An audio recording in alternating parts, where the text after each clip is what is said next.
Hello! Welcome back to the Tess Files. I'm Tess and this is my YouTube channel where I'm documenting my journey as I transform from a physiotherapist to a future doctor. So in today's episode, I'm wanting to touch a little bit on the topic of GAMSAT scores because I've had so many amazing questions and DMs from all of you since I posted my GAMSAT video a month or so ago, asking me what my score was. It's been a bit of an interesting one because I deliberately chose to not give my score out in that video for a few reasons.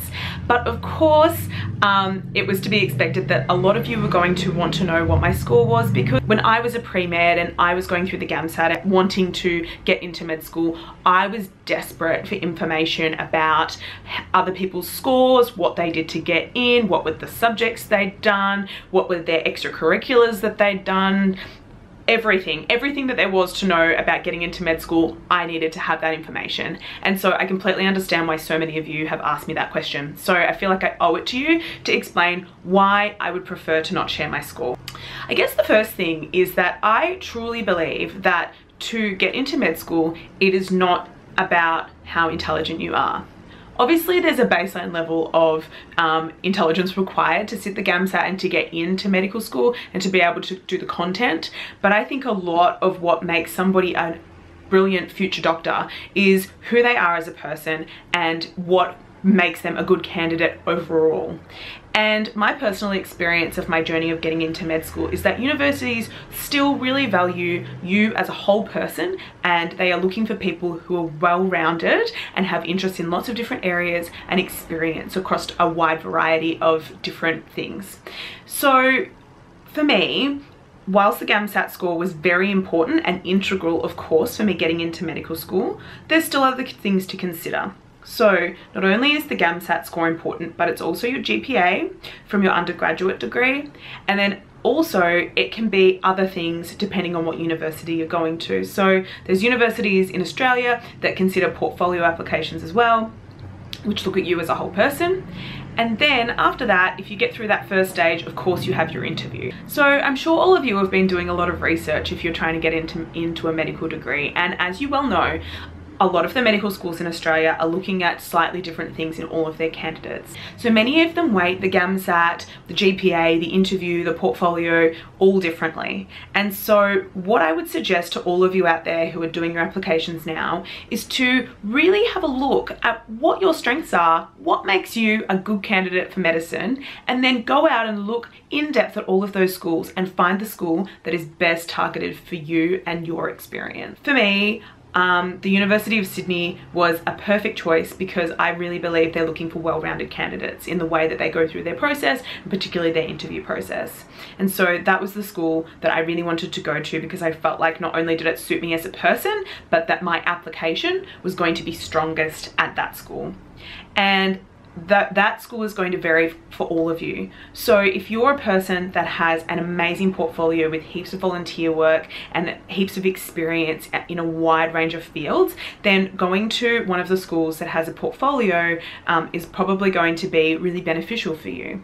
Likewise, if you're one of those people that gets an amazing GAMSAT score and gets like right up in those top percentiles and you've got a killer GPA, then there's going to be schools that are going to be good for you too.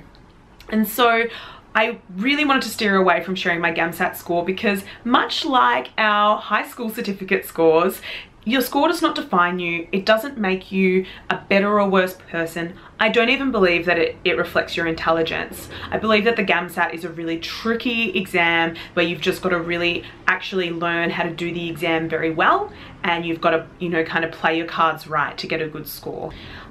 I want to use this channel to empower all of you to feel great about your applications and to feel strong in the fact that you're going to be a good candidate and eventually an amazing future doctor. And so I don't think by focusing on scores, that's very helpful at all for all of you. For those of you that are, of course, very keen to know what score you need to get into your prospective unis, I would recommend going to the GEMSAS guide, which I will link below, which is for those schools that are in the GEMSAS application still. And then obviously you can go to each of the schools' websites and they will usually say what the GAMSAT cutoffs were for the respective areas for the last year's intake. And the other disclaimer that a lot of the universities do say is that that score varies, and that again comes down to your application. So what your GPA is, what your interview was like. The GAMSAT can be very flexible in the score that they require. So if you're really keen for that information, I would recommend you go there, but just focus on doing your best, focus on being a great, well-rounded candidate, focus on doing all of those extracurriculars that make you exceptional, and when you get to your interview, really shine like the person that you are, the empathetic, knowledgeable, worldly person who is going to make an amazing future doctor, and you will get into the medical school of your dreams, because they can see that. They are looking for people who are inspiring and who are going to do the profession proud and ultimately be able to care for people in the community and do a good job at it. So I really hope that that is not a frustrating video. I hope that that kind of gives you some clarity and gives you some confidence around your medical school application. And I wish you all the best of luck with the GAMSAT scores coming out at the end of May and with your interview process coming up soon. All right. Thanks again for coming to watch my channel. I really appreciate all of you still hanging around here and watching this. Please consider subscribing if you enjoyed it. And again, follow me on Instagram if you're keen to see what I get up to day to day. And I will see you next time. Bye.